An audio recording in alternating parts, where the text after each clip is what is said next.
Moscow, May 11th, 2025. In a highly symbolic meeting at the Kremlin, Russian President Vladimir Putin welcomed Burkina Faso's leader, Captain Ibrahim Traoré, reaffirming a growing alliance between Moscow and Ouagadougou. The talks, held on the eve of Russia's 80th Victory Day celebrations, highlighted shared historical bonds, counter-terrorism efforts, and ambitious plans for economic and military cooperation. A meeting of likely-minded presidents was held in a warm atmosphere as Putin praised Traoré's decision to attend the historic Ouagadougou II commemorations, drawing a parallel between the anti-fascist struggle of the past and today's fight against extremism. Putin remarked, "President Traoré's presence is highly symbolic by recalling Burkina Faso's little-known but significant contribution to defeating Nazism. Nearly 30,000 Burkinabe soldiers fought under Free France during Ouagadougou II." Traoré, the charismatic young leader who rose to power in 2022, echoed Putin's sentiments, emphasizing a shared vision of sovereignty and resistance against neocolonialism. "Russia has stood by us when others turned away," he said, alluding to Western withdrawal from the Sahel. President Putin urges to build a united front to deal in security and counter-terrorism, with jihadist violence destabilizing the Sahel. Security dominated the agenda. Putin pledged continued Russian support in Burkina Faso's fight against terrorism, including military aid, intelligence sharing, and training. President Putin declared that Russia will help restore constitutional order and defeat radical groups.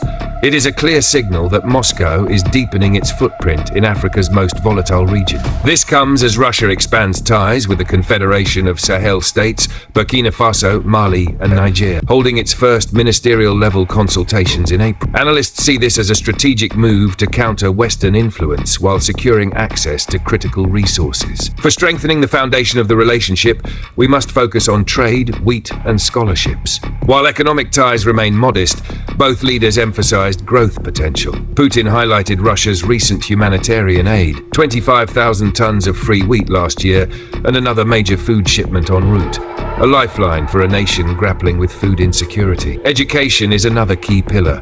Russia has more than doubled scholarships for Burkinabe students, with 27 new slots this year. Over 3,500 Burkinabe professionals have trained in Russian universities, creating a pro-Moscow elite. Is the meeting focused? A new era of Russia-Africa relations. From the reopening of Russia's embassy in Ouagadougou to plans for an intergovernmental commission, the partnership is gaining momentum. The Russian House Cultural Center, opened in 2024, is now a hub for language studies and soft power, while healthcare collaborations like joint research with Russia's top epidemiologists signal long-term engagement. This meeting wasn't just about diplomacy, it was a statement. As Traoré aligns Burkina Faso with Moscow, the West loses another African ally. With security pacts, economic deals, and a united anti-terror front, Russia is positioning itself as the Sahel's preferred partner. For Putin, it's a strategic win. For Traoré, it's a lifeline. And for the world, a sign that the geopolitical chessboard in Africa is being redrawn. What do you think? Is Russia's growing influence in Africa a game changer or a new form of dependency? Comment below. But don't forget to like, share, and subscribe to our channel, The Black Post. Click the bell icon to get fresh uploads immediately. In a striking speech during his meeting with Russian President Vladimir Putin, Burkina Faso's leader, Captain Ibrahim Traoré, delivered a powerful message linking history, resistance, and Africa's future with a clear request: knowledge, not charity. Traoré, the 36-year-old revolutionary leader, began by thanking Putin for the invitation to Russia's 80th Victory Day celebrations, calling it a symbolic moment. But his words quickly turned introspective. He said that he is highly motivated by the cultural session that he attended, and it made him realize something crucial: that history and culture are the foundation of a strong army. Reflecting on the Soviet Union's sacrifices in World War II, Traoré drew a direct line to Burkina Faso's current struggle. Just as the Soviet people fought for freedom, we too face a war, one against terrorism, which is just another form of Nazism. In his most provocative statement, Traoré framed jihadist violence in the Sahel as an extension of colonial exploitation. President Traoré declared,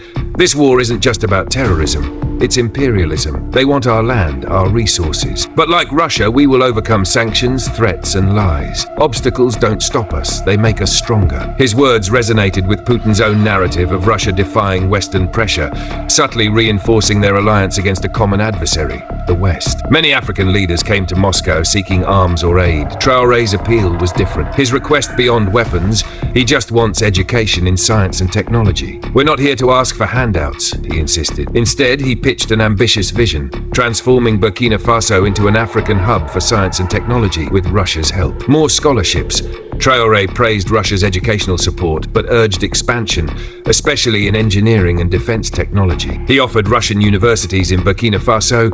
He proposed replicating institutions like the chemistry university he visited, complete with labs for hands-on training. He further stressed self-sufficiency in framing education as the key to breaking dependency and producing their own solutions. Traoré's speech wasn't just diplomatic flattery, it was a strategic move on the Russian-African chessboard. By aligning Burkina Faso's anti-colonial struggle with Russia's anti-Western rhetoric, he secured moral and material backing without appearing needy. For Putin, Traoré is an ideal partner.